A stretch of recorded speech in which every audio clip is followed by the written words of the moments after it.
Yes. So guys, welcome back to the channel. I got me a 262. Yeah, I didn't need one, but I wanted one. Why not? Alright, so this is the tool only. Pretty simple stuff. Alright. Yes. Automatically greeted to big, bold logos that lets you know this is the real deal. Of course, you get instructions. They're 40 volt line, you know, for mowers, trimmers, or whatnot. Over 50 tools. Of course, you get your instruction manual right here. English, Espanol, Francois. You can tell that the brushless one is taller. The 261, however, is a little longer. Now, this isn't a camera thing. This is the grips on here are black compared to the gray. Of course, you're treated by 3 LEDs. Of course, they're positioned opposite of each other here. With the 261, you had this locking pin. Compared to the 262, you have your standard ring, which honestly, for me, in my opinion, it is a little better. You don't have to mess with this ring. If you're getting a socket, try to get it out, push a pin, push like a pick in there, and get the socket out. It's terrible. And looking around this impact gun, you can see that they actually put the speed modes down at the base compared to the older model that had it up there. You still have your directional switches right up here, although the 262's buttons are smaller than the 261's. Here we can see that the brushless motor is wider than the brushed motor, but you also have a more robust anvil and motor. Kind of feels like they weigh about the same to me.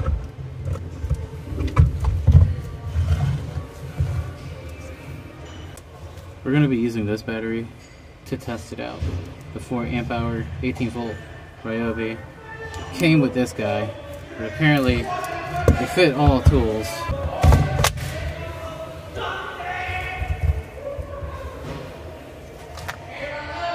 So let's try it out.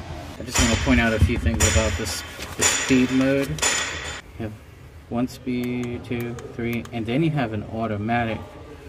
The automatic mode offers protection from over-tightening fasteners, so it allows for greater control, reduces damage to fasteners, and work surfaces. So, in other words, if you use automatic mode to run it, it'll kind of dial it down a little bit. When you're going in reverse, if you leave it on auto, it'll actually stop the tool completely because it's sensing that it has been completed. So I really want to try the automatic feature out.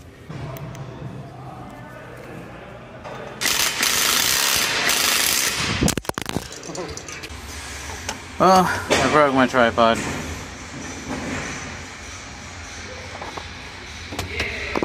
I'm gonna try it again.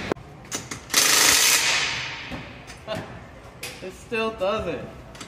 It still stops.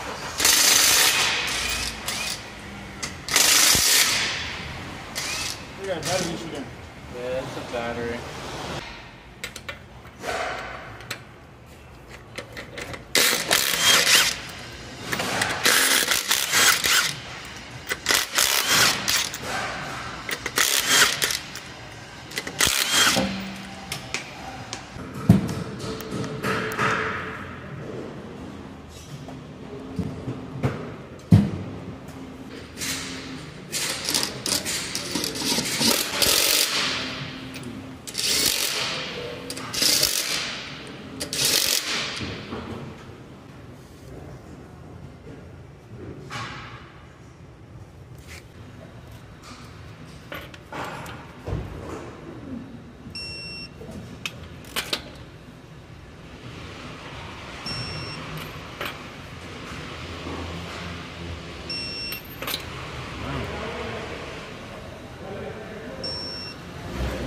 pretty dope.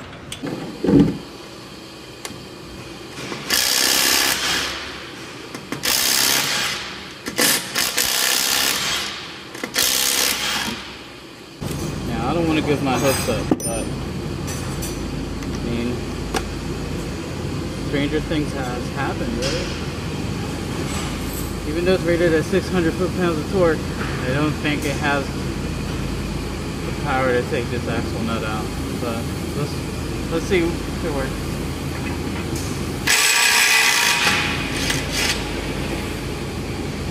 It does.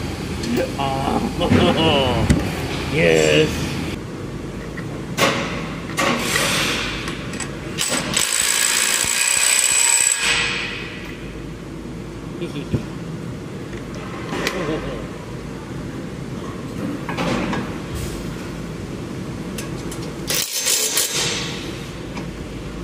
Looks strong, man. Yeah. Sound really sharp. Specs on these, of course, is 600 foot-pounds of breakaway torque and 450 fastening. It also has up to 3,000 RPMs of twisties, so it turns really fast. First impressions, I really like this thing. It's the 261 did what I wanted it to, but this 262 does a lot more. And for the price of $160 for just the bare tool without the battery, I still think that's a good deal. Also, I'm not getting the issue that I was having where the trigger would stop. Like, it doesn't freeze on me. So maybe that had something to do with the 261 not being compatible with the battery, I'm guessing. Because every time the battery would reach half-life, it wouldn't work as well. The stupid little trigger would fail. And as I saw in some of the comments on my previous video, it's a common issue. So well, I thought it was a battery, but I don't think it is. I like it. And I was really surprised that it took that axle nut off. It was exciting stuff. If you want to know more about that 261 video, go check it out. Feel free to leave a comment. If you guys have experience on this one or the 261, hit me up. Mask up. See ya.